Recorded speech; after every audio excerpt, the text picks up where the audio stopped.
I ask everybody, what is the first step into fixing your credit? Everybody says, disputing collections.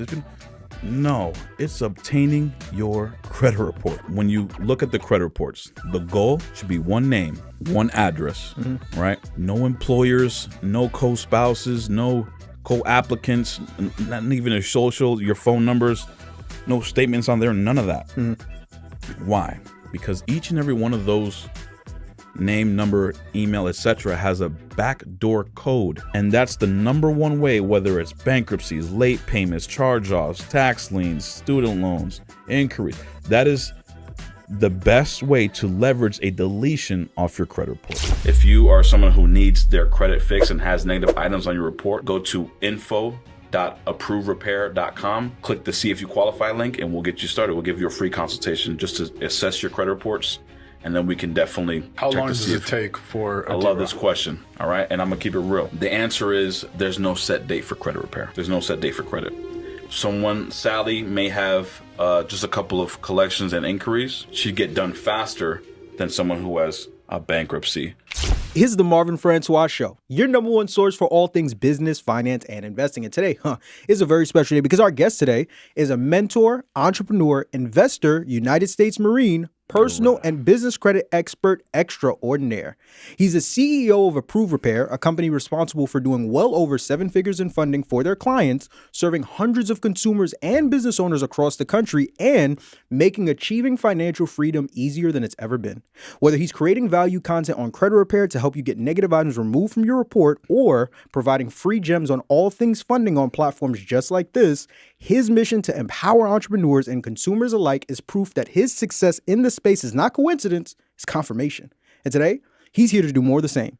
Ladies and gentlemen, from Hartford, Connecticut, by way of Temecula, California, hopefully I pronounced that right, I'm here with the one, the only, my guy, Mr. Joshua Rico. What's going on, family? How are you? What's going on? Listen, man, I'm blessed and highly favored. Better now that I'm talking to you, brother.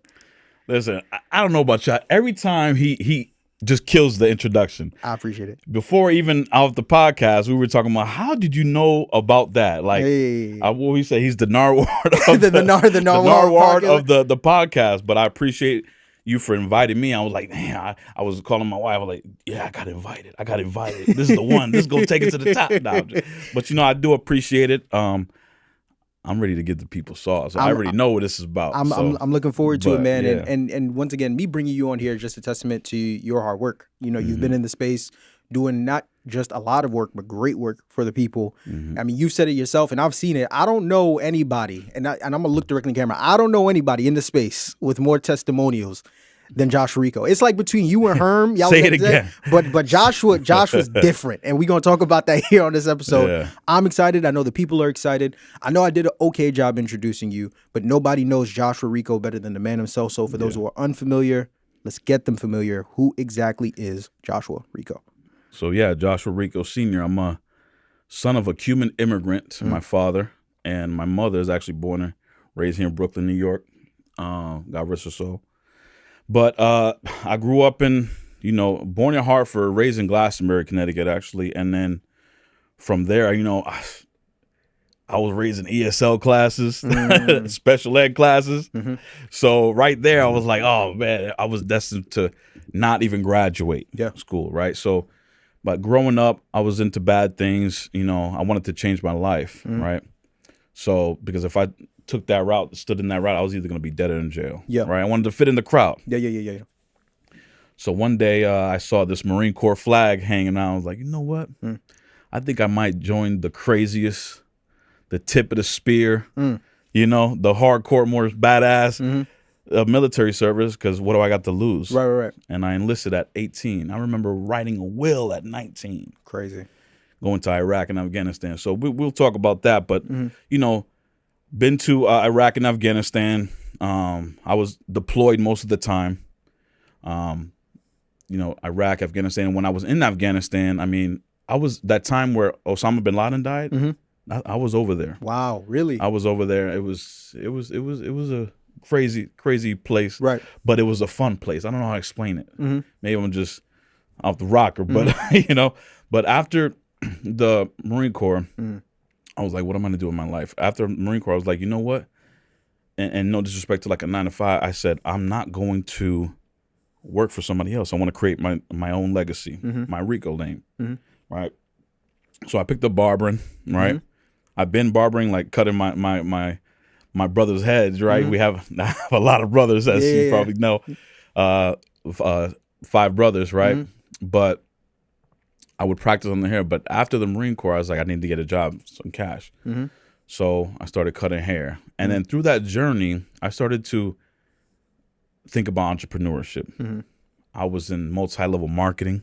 I was with 3 companies. I don't know if I can say their companies, but I was with 3 of the multi-level marketing companies. So that's how I learned like how to build teams and sales. And that's when I got introduced to like personal development, really. Okay. Because my personal development in the Marine Corps was kill. Right. And doing all that stuff. Right. I don't even know I can say that, but you get what I'm saying, right? Right.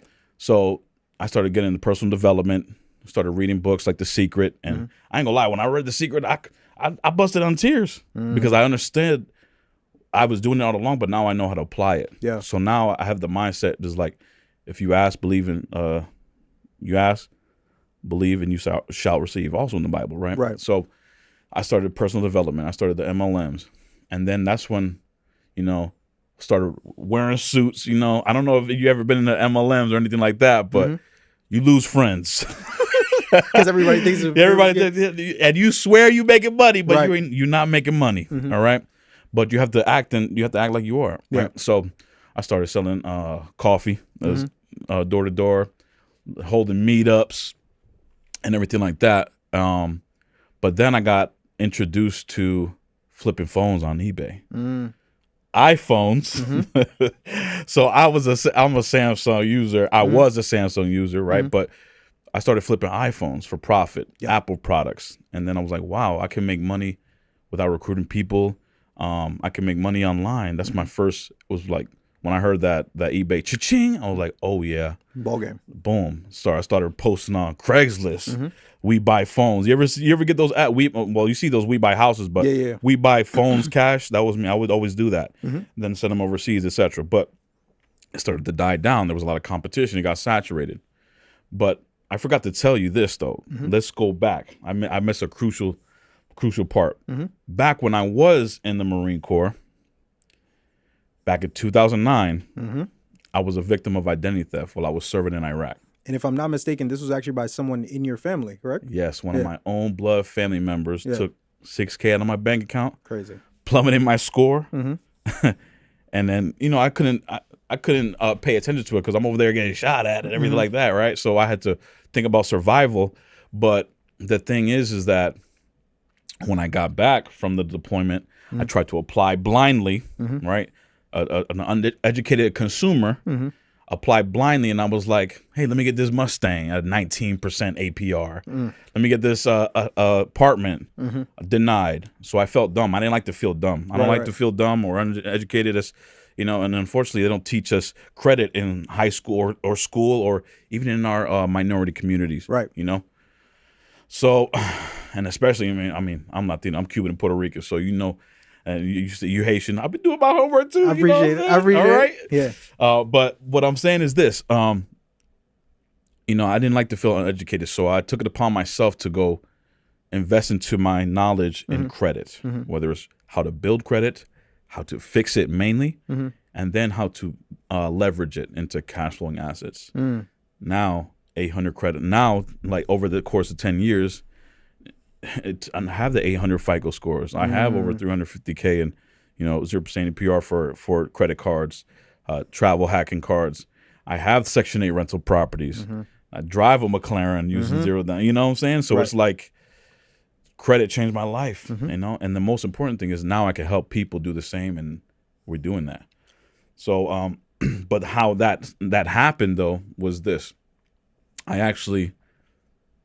So I learned credit, but I never really got into credit until COVID, took it seriously professionally. But I was always fixing and learning about credit beforehand until like in 2016, 2017, I met Ty Lopez, which is me and N500's mentor. It's crazy. Me and N500 started basically in the credit at the same time. We're in the same groups.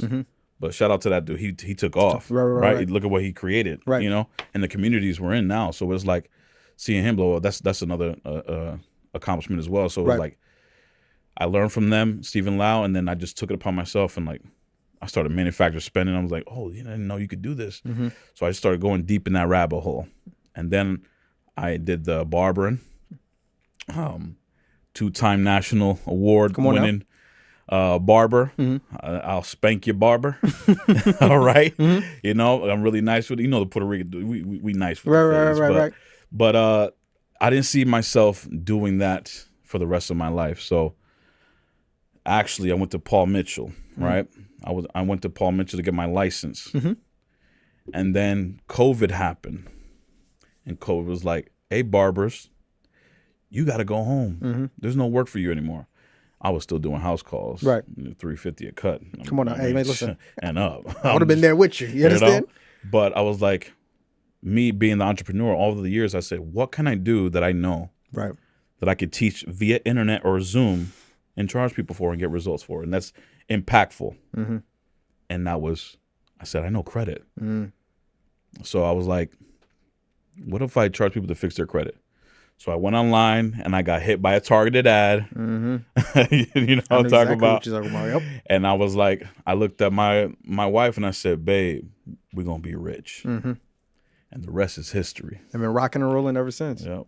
That's a long intro, but that's the real deal, you know? I appreciate the detail and diving more into it. Like you said, you didn't just, wake up, credit. The journey to get there was so extensive. For me, I think what was most interesting was not just the identity theft situation, which is insane. Like we always hear stories about, and I'm sure you've heard like, you know, you're turn 18 and you find out that your auntie put an electric bill or something like that. Which happens in our community. Right? You understand? Right? But for an identity theft situation that's within your own blood, that's next level. Like I never heard of something like that. But even beyond that, just from you were in the MLM space, like you said, you flipped phones, you made music, right? Yeah, we didn't talk about the music. I did the music thing too. Yeah, barbering. You also did SMMA. You did wholesaling, if I'm not mistaken, as well. Bro, how you see the Nord? The Nord. How you know all that, bro? I'm getting scared. But you're right. You've been in a couple different spaces. So for me, I'm curious. What was it specifically about credit? Was it more so the impact you saw it had on you or the impact of you seeing what it did for other people? You know when something clicks and you get excited about it? Yeah. When you understand it from start to finish, end to end, and you can see it and you experience yourself, that's what clicked for me. I tried, like you said, I tried the wholesaling. You know what else about it? I didn't get a deal. It took me forever. Yeah. You know, wholesaling was, especially in California, that's the highest market you going. No. SMMA, listen, remember I told you I was in ESL special ed? I can't sit still. Right. So me clicking, I'm a walker, I'm a pacer, I'm on the phone. I'm an active dude. So I can walk and talk credit. Like off the top, I embraced it. Right. And it was just easy to understand and to recreate and reproduce and teach people too. Like I could break it down like Barney style, you know? We have a saying in the Marine Corps, like I said, we're dumb as rocks and we eat crayons. That's how easy I teach it. Right. You know what I'm saying? Right. So it just gravitated to you. it. Yeah. So let's dive into it because this is a space that you not only planted your flag in, but you've had tremendous space in. And I want to come on here and really give people the blueprint about this who may have been where you were, right, several years ago, and whether it's having bad credit or they're trying to figure out and understand credit and really build from the ground up. Is that all right with you? Can we do that? Let's do it. That's what I'm here for. Let's start off with the credit repair side because I've seen you talk about bankruptcy. I've seen you talk about charge-offs, collections, like you name it. Joshua Rico has talked about it. No ifs, ands, or buts about it. You also work with a lot of individuals as well who deal with these items. From your experience in the credit repair space, what would you say is the biggest mistake you see most people are making when it comes to credit repair in 2025? Before I answer that, let's do it. Remember how you said I got the most testimonials? Yes, sir. That's a fact. All right. The people you had on this podcast, they're my peers. They're my brothers. Yep. But nobody. He's looking in the camera when he says it, ladies and gentlemen. Nobody that's been on the podcast. Come on now. In the credit repair industry as a service has more video client testimonials than me, hands down. Okay. All right. Let's do it. Let's make it. All right. I had to flex real quick. No problem. Look, I love y'all. You know I love y'all. But anyways, look, The biggest thing is knowing how to read the reports Okay. and knowing that they're governed by laws. Mm-hmm. The Fair Credit Reporting Act and the Fair Debt Collection Practices Act. Mm-hmm. 15 U.S.C. 1681, Mm-hmm. 15 U.S.C. 1692. Mm-hmm. Right? Those are the codes. Right? So now it's going to take you a lot of time to understand each and every code. Mm-hmm. And I'm going to give you some sauce in here, but you have to know, first of all, the first step. I asked everybody, what is the first step into fixing your credit? Everybody says disputing collections. No, it's obtaining your credit reports. Facts. All right. Which I'm sure you're going to put a link for your, how to obtain those. But the thing is that you have to obtain your tri-merge reports. And I like to tell people this: keep it. Don't, just to save money, or don't get off of credit monitoring, because it protects you for liability insurance. Yep. Identity theft. Mm-hmm. And you can read your tri-merge reports. I say this: you should be checking that more than your bank account. Come on. You know why? Because most people in the United States don't have 6 to 7 figures in their bank account, cash liquid. Mm-hmm. But credit can get you access to that 6 to 7 figures Like that. cash liquid. So you should be managing and or monitoring your credit more than your bank accounts. That's why I say, all right? Especially if you're a victim of identity theft like I was. So that's what I'm saying. So obtain your credit reports, and knowing how to read, you always start with the personal information. So we're going to get real technical here. So Let's do it. When you look at the credit reports, the goal should be one name, one address, right? No employers, no co-spouses, no co-applicants, not even a social, your phone numbers, no statements on there, none of that. Why? Because each and every one of those name, number, email, etc. has a backdoor code that's attached to them. What do you mean by backdoor code? Well, you guys heard of the e-Oscar, correct? The e-Oscar is an automated system that the credit bureaus, the credit reporting agencies, put into place to where when you send the letters, because they get 10,000 letters a day. Facts. Right?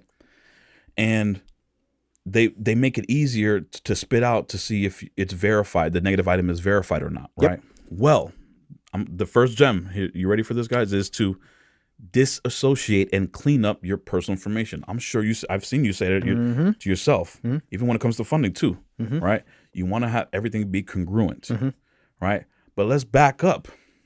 Even before fixing your credit reports, people have to know back in 2014, the FTC.gov, the government, conducted a study.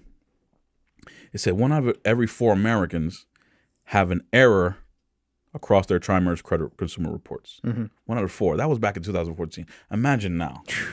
All right? Meaning, most likely, if you're watching this, you have an error on your credit report. It's just man-made, computer-made, etc. So the chances of the inaccuracies, and pay attention to that word inaccuracies, because we're going to go deeper into that, but that you have more leverage into getting the negative items deleted off your credit report. Okay. Now that you know that there's a study that, there's inaccuracies on there, you can go there with confidence. You can go dispute with confidence now and be like, look, the government conducted a study that you guys messed up already. So my right as a consumer in the United States, which is a business, but that's another conversation. About to get deep. We can get deep. It's about to get deep. All right. America's not a country. It's just business, corporation. But anyways, look, that's another conversation. But what I'm saying is, now you have confidence to dispute, and they're governed by and you're protected by the FCRA and the FDCPA. Okay. Now, the personal information, you want to disassociate that. Why? Because when you applied for that auto loan, and now you have multiple late payments on it, right? Because you didn't set up auto pay. All right.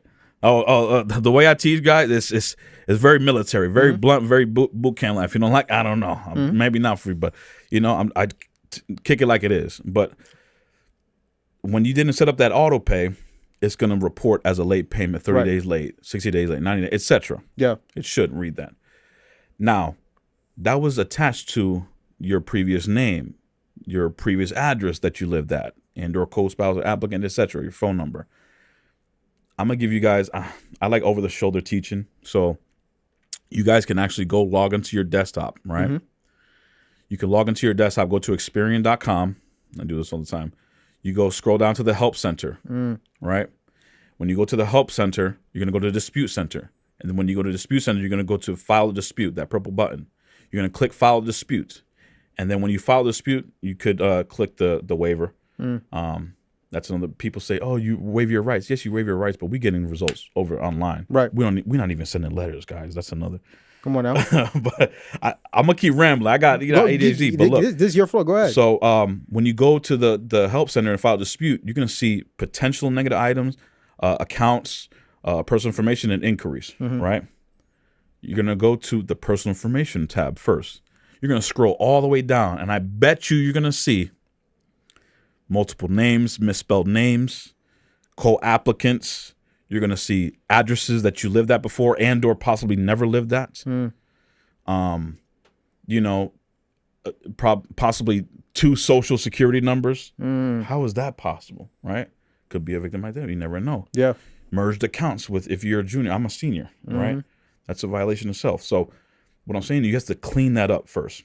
The fastest way to clean that up, guys, is by calling in.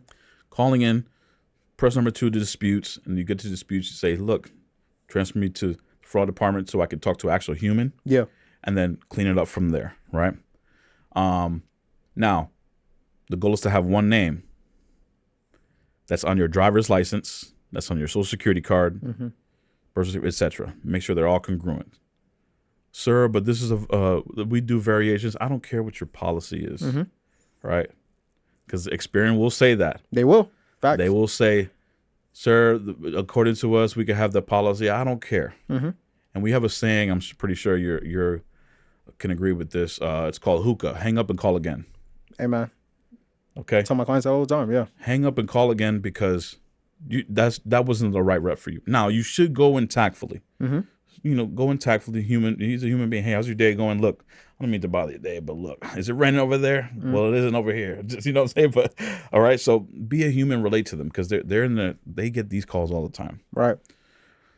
All right, so clean up the personal information. Now, the names you're not going to be able to clean up online, but the addresses you could possibly clean up online by clicking left, and you can say that if you never lived there, click never lived there. If it's inaccurate, you click inaccurate. But the goal is to have one name, one address, no social security numbers, no employers. Why? Why is the employers now? Well, if you know, one of the violations that creditors do is they reach out to your employers on behalf of your employer, and your employer should have known your financial status. That's a violation itself. But when you applied for that said vehicle, you had an employer. Hey, what's your employer's name? Right? They asked you on the funding applications, even whether it's personal or business. Who's your employer? Can I reach out to them for etc. Right? So now that goes on your credit report. So that employer is attached to that negative item. What I'm trying to say is each name, address, employer has a backdoor number ID attached to it. That backdoor number ID attached to it is connected to that negative account. Yeah. Now check. I'm visual. Now check this. If you disassociate that name, they can't verify to the eOscar system. And that's the number one way, whether it's bankruptcies, late payments, charge-offs, tax liens, student loans, inquiries. That is the best way to leverage a deletion off your credit report. I love it. That's like I just gave you like how to dispute all negative items first. That's the first step. Even if you go back to this, I'm old school too. I was taught to freeze your secondary bureaus. Okay. Freeze your secondary bureaus and or dispute. I'll tell you this. I was doing it for a client and myself too. Disputing off a Navy Federal inquiry. I called Navy Federal and said, "Hey, I'm trying to report this back onto the inquiries and the trade lines back onto my report. Are you guys reporting?" They said, "Yes, sir. We report to all 4." I said, 4? All right. What do you mean by 4? because we're constantly calling for data. Yeah. Like when we say we call every day to either the furnishers and the creditors and the credit reporting agencies, we call on them. And they said, yes, we report to TransUnion, Equifax, Experian, and Innovis. So guys, Innovis is the new one coming up. Now that there's a new one coming up, you could do this. Create an online account with Innovis. Since they're new, it's easier to get the deletions right then and there because nobody's really tapped into it right now. Right. You know, so use that as leverage. I hope you take advantage of that. So now freeze the secondary bureaus. You disassociate. You can, and not only freeze the secondary bureaus, but you can dispute off of LexisNexis. And that's how we're going to talk about bankruptcies too. Let's do it. But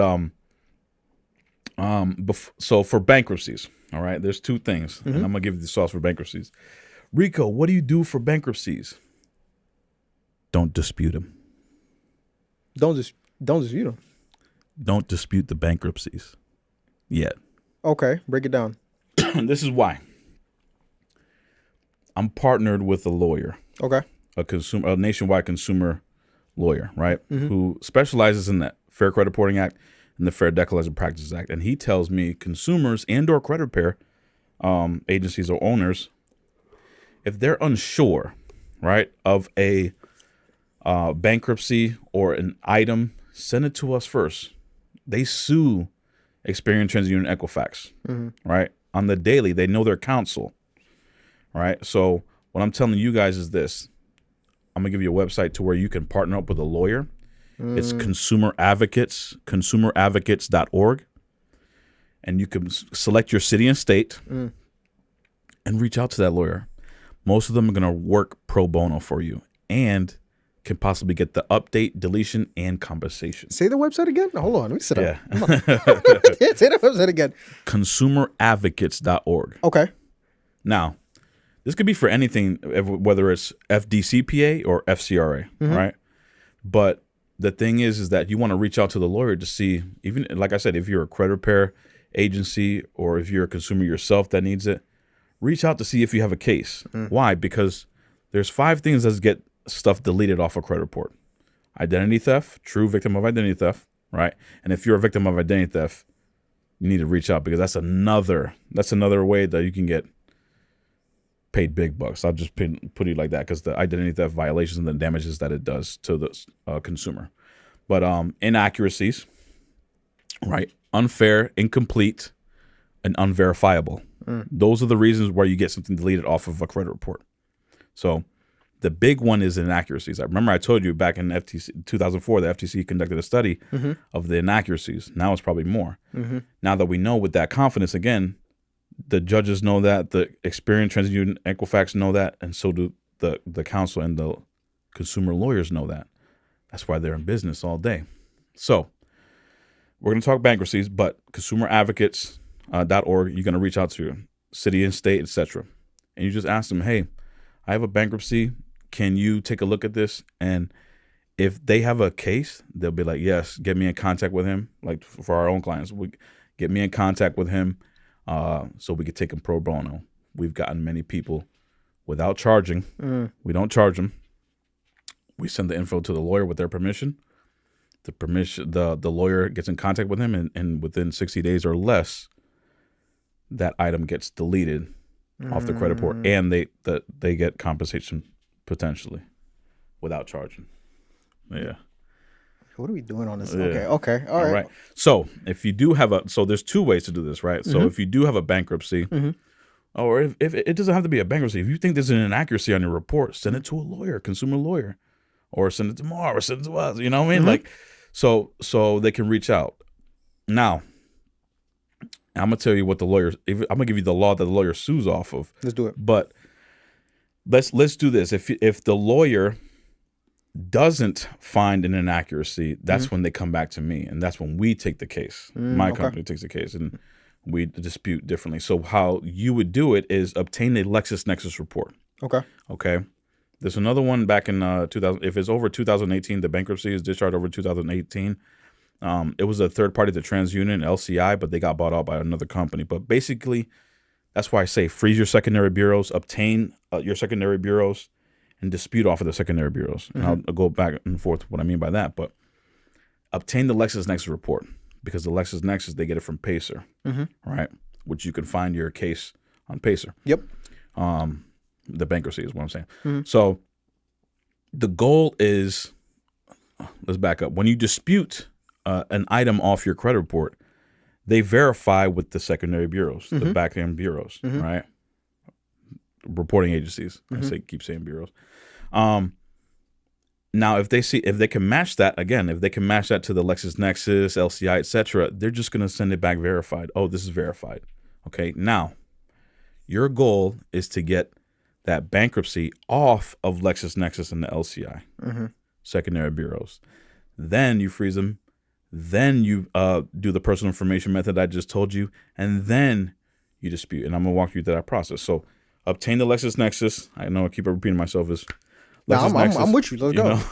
And then dispute it off of LexisNexis. Now, what you're going to sue is it's inaccurate, and it's a breach of privacy rights. I never gave you permission to basically have this on my reports, the bankruptcy. Yes, it's public record, but I choose not to have that. It's breach of privacy rights, okay?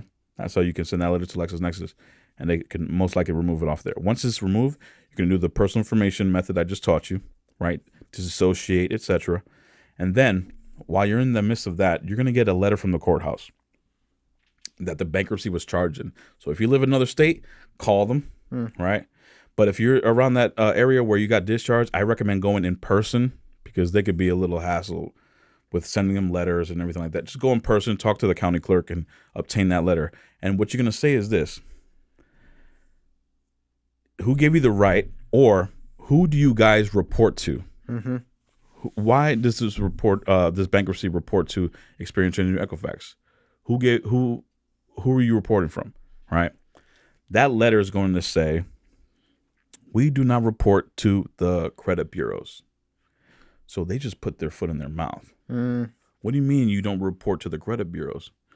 Which means, where we're reporting from is from LexisNexis. Okay, you take that courthouse letter, you send it, attach it to that LexisNexis dispute. But like, so math ain't mathing. Well, something's what's wrong. this? What's this? Something's You know going what I'm on saying?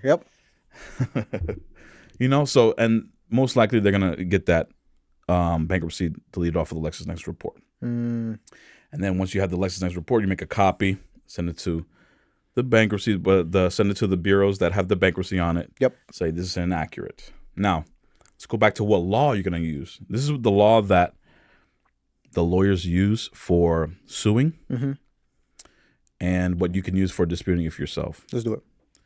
So you're going to say, hey Siri, or hey Google. Go to 15 USC 1681E, all right, compliance procedures. Scroll down to where it says B, parentheses B. And I don't know if you can pull that up, but it says, I got you. Keep going. I got you. Yeah, it's a consumer report must assure maximum possible accuracy. Okay. And you're going to use that. And honestly, guys, you can use this for anything negative or anything inaccurate on your credit reports. You want me to read it? Yeah, read it for them. So B is, whenever a consumer reporting agency prepares a consumer report, it shall follow reasonable procedures to assure maximum possible accuracy of the information concerning the individuals about whom the report relates. Now let's break it down, because I like to break things down. Simple, Let's do it. right? Maximum. Marv, what is maximum to you? Is it 99.9%, or is it? That ain't max. That's not max, right? That's not max. So let me ask you this: if a consumer report has a misspelled name, is that maximum? Is that maximum? No. That whole error is not. It's not accurate. That whole, report is not accurate. 100%.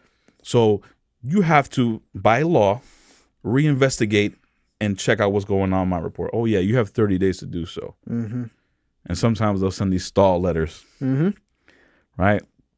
And then you can rebuttal. Now you have 15 days to do so, right? But what I'm saying is, there's ways around the stall letters too. But I'll keep going for years, man. Well, you actually beat me too, because that's the biggest thing. Someone is going to comment under this video and say, "Man, Josh gave me a lot of game."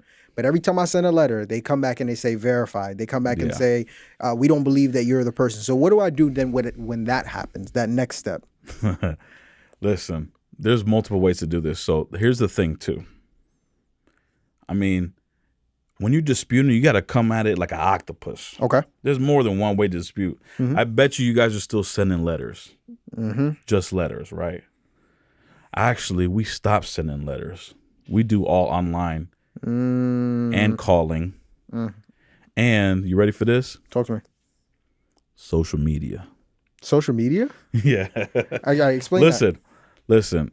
Before I explain, if anybody talks to you about disputing on social media, just know they got it from me. All right. Listen. This is new. Okay, go ahead. So, one time, Bank of America shut down my credit card for no apparent reason.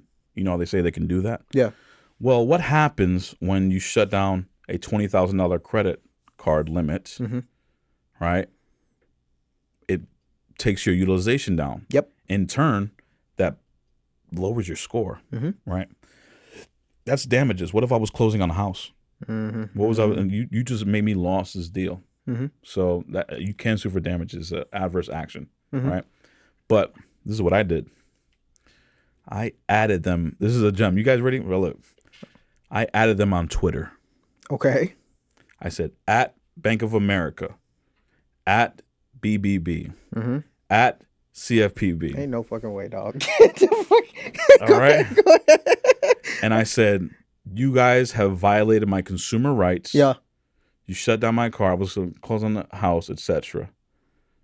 Do you know 30 minutes later, they're in my inbox. Their legal team is in my inbox, and it's from America. It's not one of those overseas. Yeah. They're like, hi, Mr. Rico, how can we help you? They reinstated that card.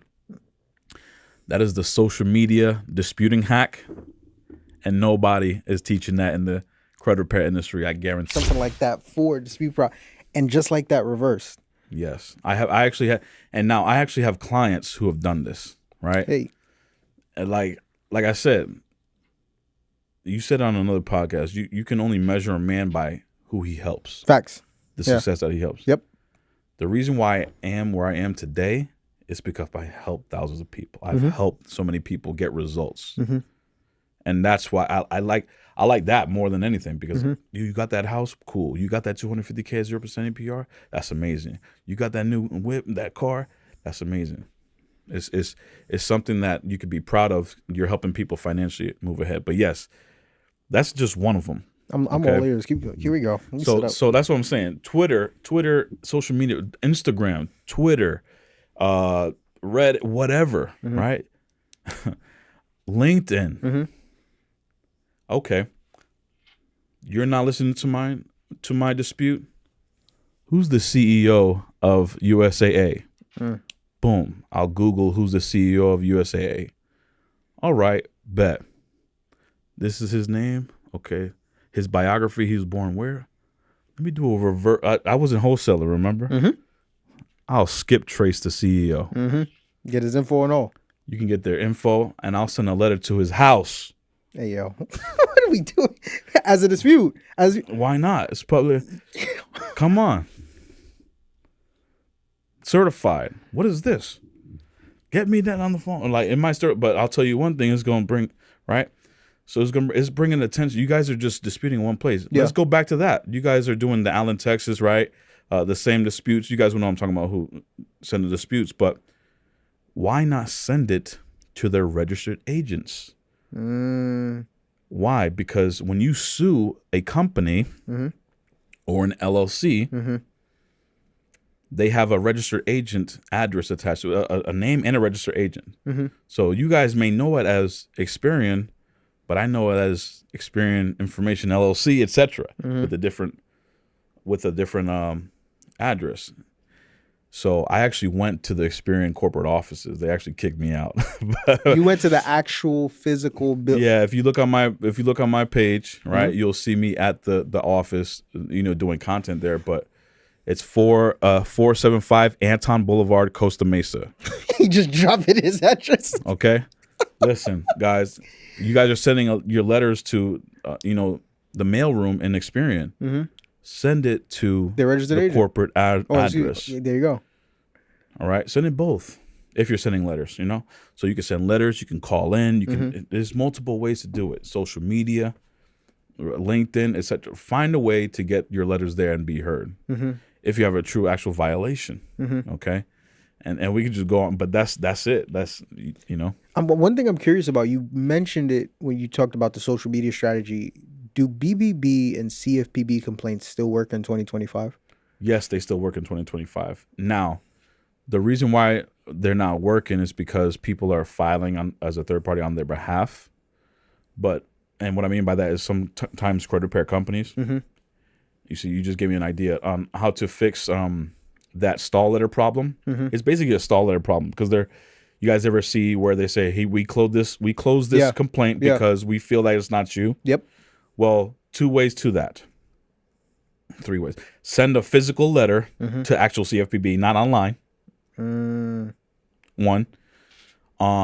Get it notarized or obtain a power of attorney so you can speak on the client's behalf or your behalf. Get it notarized and send certified mail, overnight mail, etc.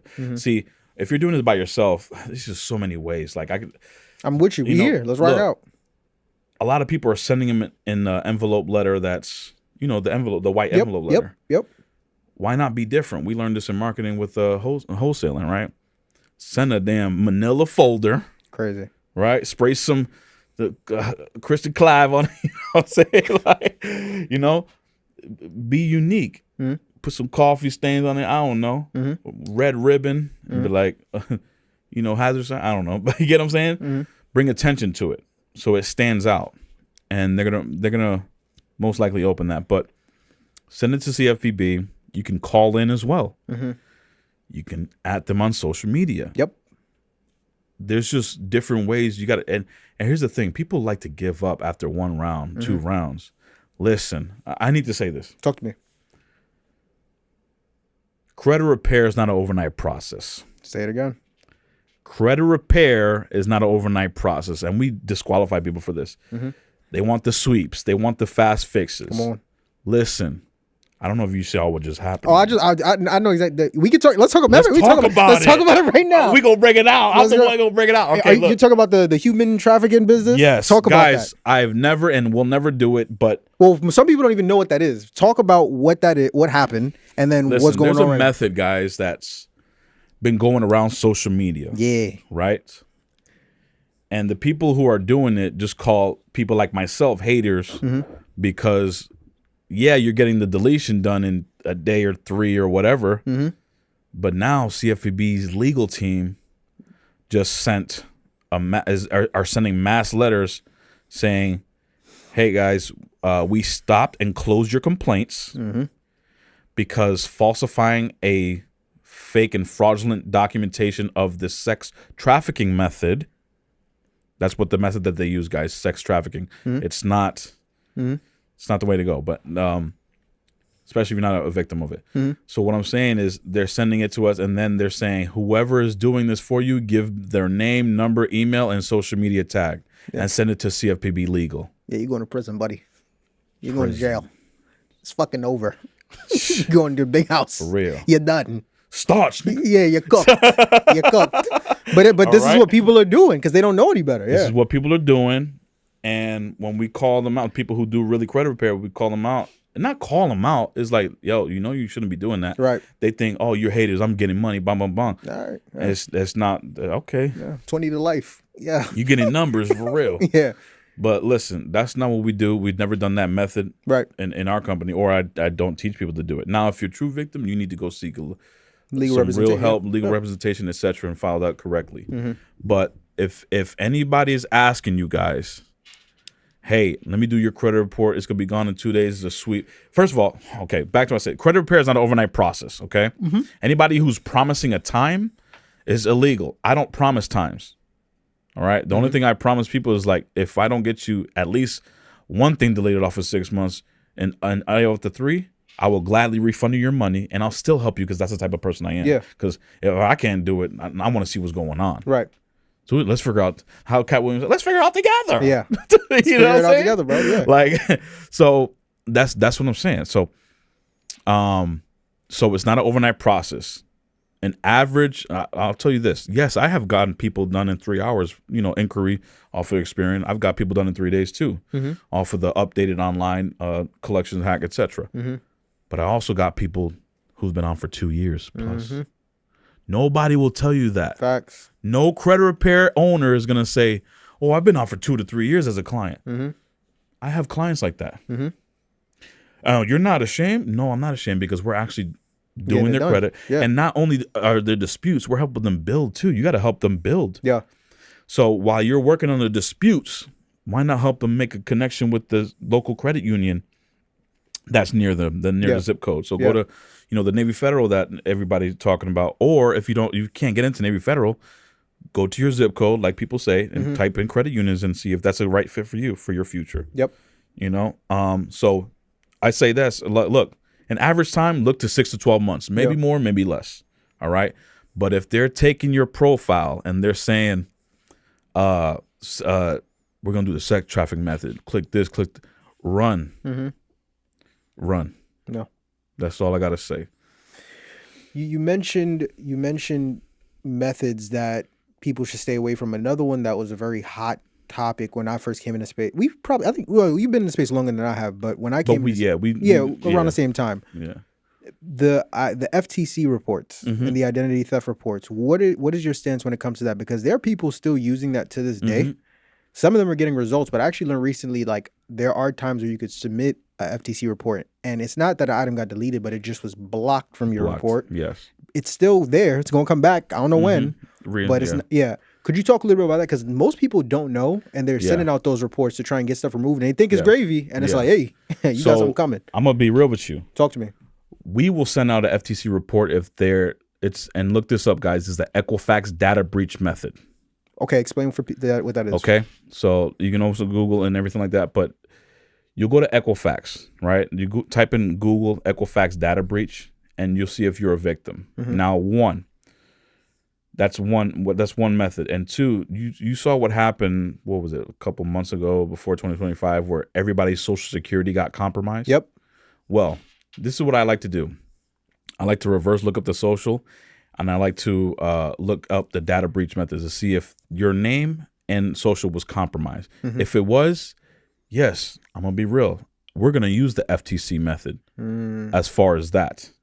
If it's, connected. And you have to have a justifiable reason. Yeah. Now, what you're referring to is people just doing FTC blanket style. Yeah. Identity theft. I don't recommend it because of the fact that, it might get off of the credit report, but sometimes it'll reappear back on. Now, sometimes this happens. I'm going to be real with you. Sometimes this happens. Yeah. The reason why it's happening is because it's a block and not a deletion. And it was an investigation. So the reason why it was off the credit report was because that, by law, they're supposed to remove it, which they did, right? But it doesn't mean that they finished the investigation. When they remove that, they're in the back end saying, okay, let's research this to see if it's investigated. We have 60 days or 90, etc. Right? If it reappears, most likely they conducted the investigation and they conclude to where it is verifiable. Does that make sense? Makes perfect sense. Now, once something is now a deletion is going to say deleted. Yeah. And you're going to get a letter like we do in the mail, like, right. From the it says this was deleted thanks to Joshua Rico. I love it. You get what I'm saying? But yeah, we've dealt with that sometimes. In the beginning, and we dealt with that. I'm not going to lie. Like, but the way to combat that is the reinsertion law. Talk about that. The reinsertion law, and I think I have it, but it said back again, they're governed by the FCRA, and you're protected by the FCRA. And in the FCRA, it says once something is deleted off of your credit report, it cannot be reinserted. But check this out. Talk to me. What happened recently with Experian and Equifax? CFPB is suing Experian and Equifax because they are knowingly not properly doing investigations. This happened like a couple weeks ago. I don't know if you saw it, right?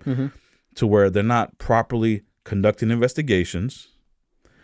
They are reinserting negative items. Why? Because you and I both know the credit reporting agencies, Experian, Trinity, Equifax, Innovis, etc., the secondary bureaus as well, they make money off of the reports from us, the data. They're data brokers, data miners. So whether it's good or bad, they benefit off of the bad. They want that on their report. They're going to make money off of us, so they want to keep that there. I do recommend a book. It's with the hands. He got what is that book called? It's Is it around credit or? It's around credit. Damn it. Is it Umar's book or is it? It's one it was Jesus, I forgot what it was. Anyways, I'll let you know which one. But it's a whole conspiracy theory about how credit started back in the 90s, how it was founded, what they do, how the FBI reached out to one guy who was figuring out. It's crazy factual stories. But now here's the thing. Talk to me. You guys can also Google this. Alabama man wins $3 million from Experian, TransUnion, Equifax. If you read that whole article, first of all, winning $3 million is crazy. Nuts. But you can win that type of money when the laws are broken. Yeah. If the true laws are broken, the FCRA. So what it said was Experian, being that they get 10,000 letters a day and they only have 14 employees in the mailroom, you know what they'll do to an envelope? They'll just take a look at it and just throw it away if it looks the same. It's called frivolous, right? Yep. Yeah. Oh, we think it's from a credit company. Oh, we think we'll just throw it away. Yeah. That is against the law, federal law, not nation. I mean, not region-wide, local. No, this is nationwide federal law. We're talking. So this guy was trying to, probably close on a house or etc., and he would prove that the item wasn't his or it's inaccurate, and they weren't listening to him. So he took a lawyer, and that man won $3 million. Nuts, bro. Why? Because it said Experian wasn't properly investigating because they believed in their policy. Remember I told you guys about their policy? Don't let them bully you guys around. They're gonna talk all this corporate stuff, but listen, you actually have the power as a consumer, right? If you know the ins and outs of it, right? It's gonna take not a fast time to know it, but once you master it, you're gonna be like Neo in the Matrix, you know? You're gonna see things different. So that man won $3 million because of Experian not investigating. And you know what? Experian paid them, and TransUnion and Equifax paid them. Why? Because they're multi-billion, almost $1 trillion worth of companies. Oh, you see, you got me to another thing. Talk to me. Another tactic. How about, is anybody talking about this? How about you invest into Experian? What do you mean invest in? Okay. All right. All right. Go ahead. Look. All right. So like Warren Buffett says, right? Berkshire Hathaway. You know how you can go to their shareholder meetings and you basically own the company? What if you buy shares in Experian? Okay. TransUnion. Yep. Equifax, etc. Right? Visa, Fair Isaac Corporation. Can't you pretty much control what goes around in your company? That's true. That's correct. Bring up the disputes there. At the shareholder meetings? Hey, yo, what the fuck? What do we got going? Listen, you guys are not. I've been disputing this for a minute. Okay. Listen, I own a piece of this company. I'm seeing firsthand how you guys are not conducting studies. I'm at the shareholder meeting. I'd like this corrected. At the shareholder meeting. Why not try it? That's a method. See, like I said, you have to dispute outside the box. You have to think outside the box. You can't just send letters. You gotta think outside the box. Maybe it's the military of me, but I don't know. I love it. We spent a lot of this episode talking about how to get out of being in the red with credit. Yeah. But ultimately, it's for us to get to a position where we're in the green and we could actually start leveraging credit for good. I want to talk about that side of things in terms of leveraging credit and the benefits that could come from. Is it true that you used a Navy Federal strategy to purchase a McLaren? Yes. Can you talk a bit about that? Yeah. So I was back in 2008 is when I went to Navy Federal. Okay. Right? I was a real military member. The shots throw. You got. I'm just playing, but not playing, but for Yeah. real. But look, I've been with Navy Federal 16 years, right? Yeah. Those of you guys know banking relationships are key, right? Yeah. Even if you have an 800 credit score, just because you have an 800 credit score doesn't mean you're going to get approved for shit, right? Yep. You have to have that banking relationship. You have that deposit. I use every banking product with Navy Federal known to man, but before it was popular, excuse me. So, what I'm saying is this. At first, I had a $20,000 loan with them, paid it off. $25,000 credit card, paid it off. I use them as my active duty checking. They still call me Sergeant Rico when I call in. I love it. But what I'm saying is I've been using them and I never defaulted on them, never late payment, nothing. Yeah. Right. So that builds trust. Right. Now, typically, Navy Federal, they have something called an internal score. It's different from a credit score. They have their own internal score. And that's what you want to focus on with these banks, guys. Right? Get a high internal score using their products, using their direct deposits, using their CD accounts, using their pledge loans, using their auto loans, their credit cards, etc. Use them. I don't recommend them for housing, though. They only 15-year fix. But anyways, after the years, I was using them, and I said, you know what? I have an 800 FICO. I've been using them for 13 years at the time. I have high limit credit cards. Let me try this. I've paid off multiple cars with them, and those 10% of your score is a blend of credits. Auto loans is part of that. You guys ever knew where if you pay off an auto loan, your credit score goes down a little bit? That's because you close the age trade line. But anyways, I said, you know what? Let me jump from 30K because I paid off a 30K auto loan, and let me go to 153K. Usually, they don't do that. Right. You best believe they ask for full docs, and I provided them full docs. Yeah. Now, guys, a McLaren is not cheap. Facts.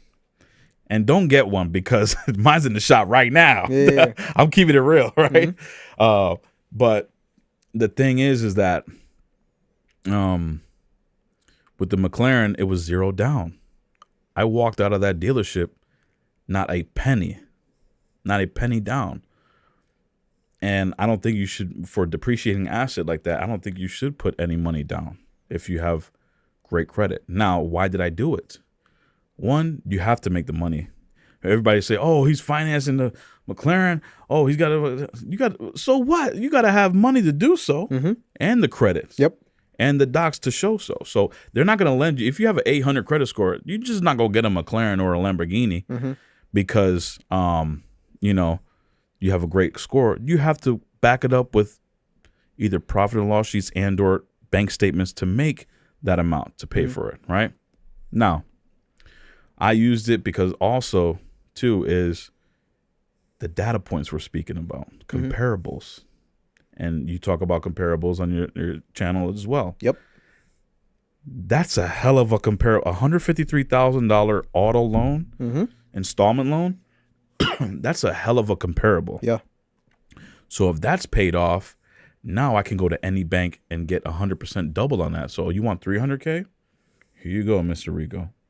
To any bank because they see that on your credit report. Oh, he was able to handle a $153,000 auto loan. Let's give him $300. See what he does with it because he doesn't have any lates on it.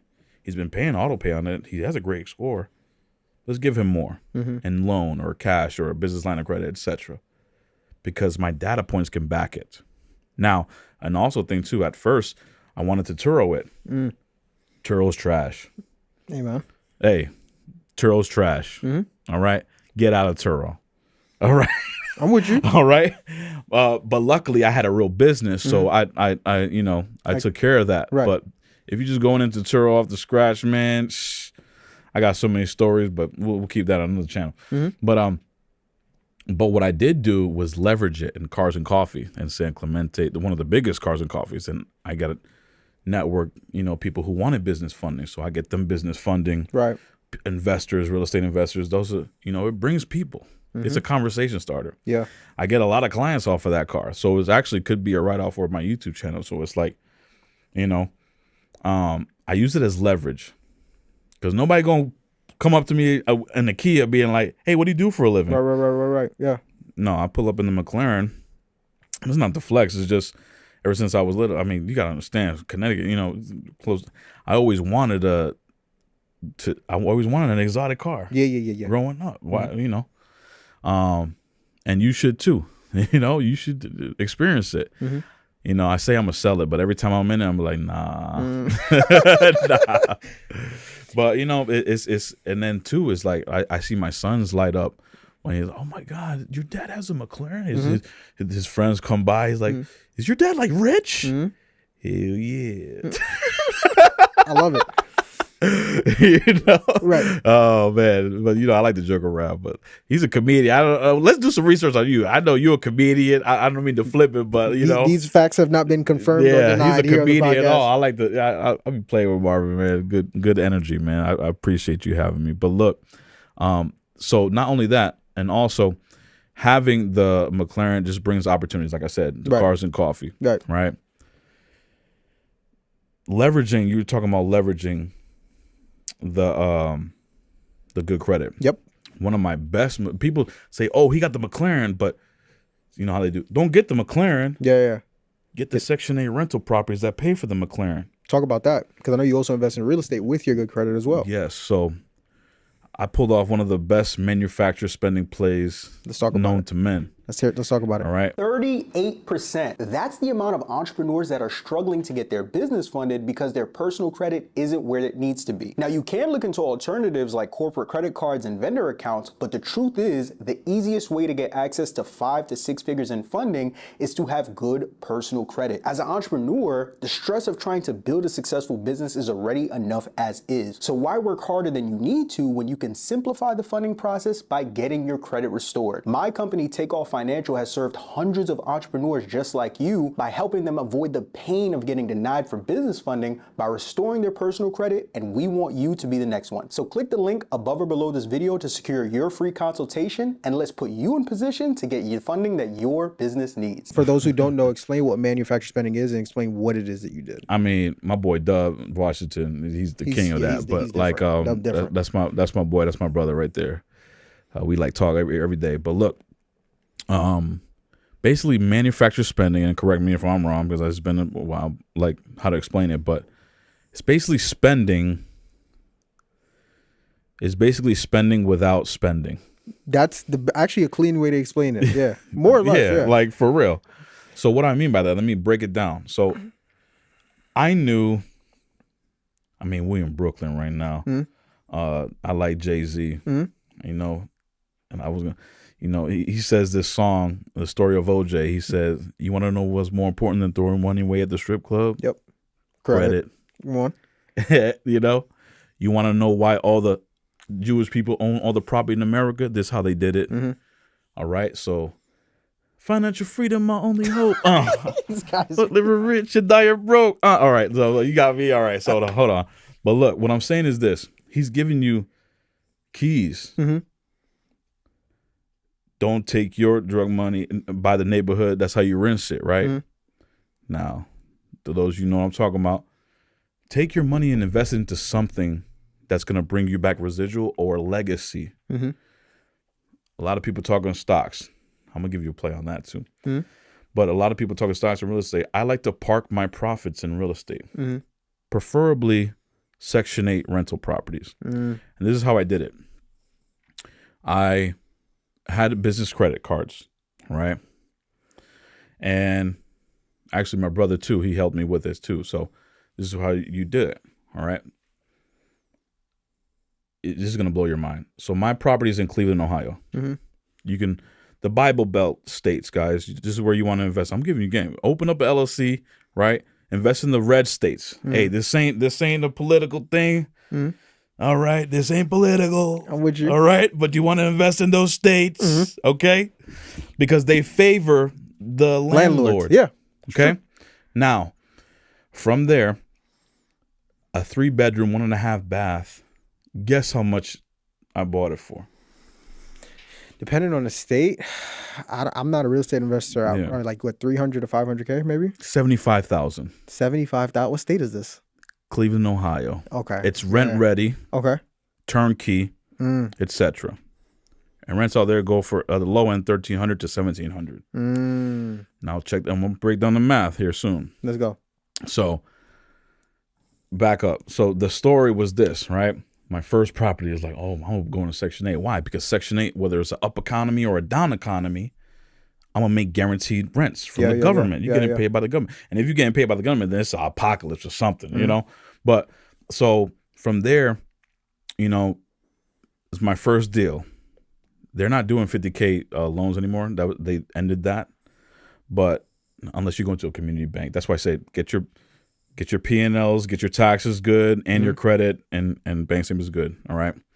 For those who are funding, it's not all about no doc. All right. Get your P&Ls and paperwork in order. Anyways, at the time I didn't have that. I didn't have the taxes at the time, etc. So we went to what is called a DSCR loan. Okay. I'm not the expert. All I know is I didn't have to show taxes and everything. I just had to show my bank statements under my LLC. So from there, what I did was, okay, this is a $75,000 purchase price.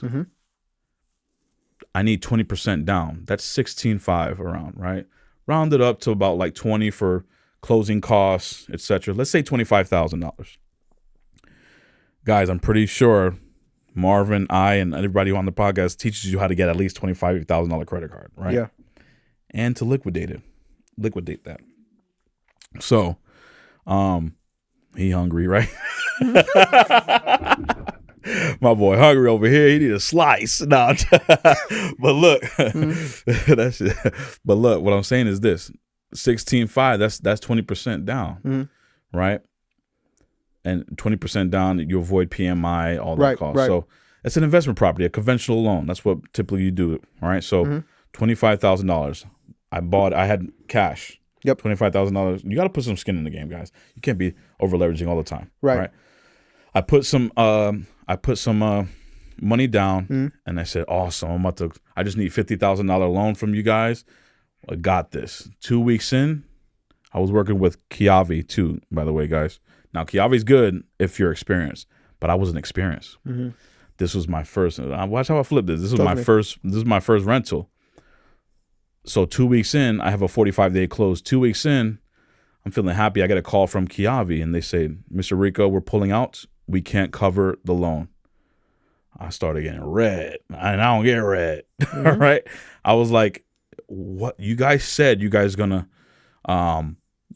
dispute, not dispute. You guys said you guys were gonna cover me. I have 2 weeks to close this. You're gonna let me lose this gold mine to build my? I was like, no, hell no. You know, I said, should I add them on Twitter because? Amen. But go to the dispute route. But no, I had to think fast. So I was like, you know what? I have a credit card, but my brother also has a credit card. Right. And I got a lot of brothers. Yes, you do. So it's nothing against the rules to get a gift. And what I mean by gift is to liquidate the credit cards. So we liquidated the credit cards. I had my brother send me $50K in liquidation, and I bought the house title deed cash. Money. Wired it. $75K. Boom. Check this out, though. Talk to me. I called Kiavi back, and now I said, you know what, Kiavi, I ain't gonna deal with you. So I went to Lima One Capital, guys, and these I'm giving you guys hard money lenders right now that you can go to. Yeah. It's not just business. It's not just credit card stacking, guys. This is real funding. Yeah. Right here. So Kiavi's one of them, and they're doing minimum 100K now across the board. 50K is unheard of. But anyways, Kiavi, I was like, you know what? I don't like how you handled me, so I'm gonna go somewhere else. Your competitor. Yeah. Lima One Capital, right? And then I was like, they said, yeah, we can't do that either. I was like, we can only do the deal if you're experienced.